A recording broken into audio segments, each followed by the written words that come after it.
Hello everyone, কেমন আছেন সবাই? আশা করি সবাই ভালো আছেন। যেহেতু এই হাতে মেহেদি দিয়েছি তাই মেহেদি হাতটাই সামনে নিয়ে আসলাম। আর পবিত্র ঈদ উল ফিতরের মেহেদি আমার কাছে অনেক প্রিয়। দুটো ঈদ আমাদের প্রতি বছর আসে আর এই দুটো ঈদে আমাদের কাছে অনেক ইম্পর্টেন্ট। তারপরও রোজার ঈদটা আমার বেশি ভালো লাগে, অনেক সাজুগুজু করা যায়। যাই হোক, যা বলার জন্য আপনাদের সামনে এসেছি, বর্ষা লাইফস্টাইলের বর্ষা।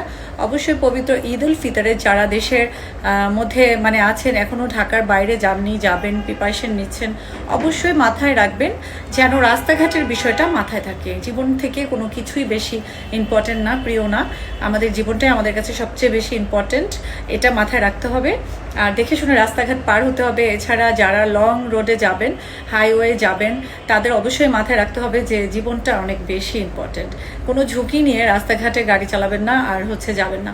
সো সবাই ভালো থাকবেন অ্যান্ড যে কোনো দুর্ঘটনা থেকে নিজেকে রক্ষা করার জন্য অবশ্যই সৃষ্টিকর্তার কাছে প্রার্থনা করবেন আর ভালো থাকবেন সবাই। আল্লাহ হাফেজ।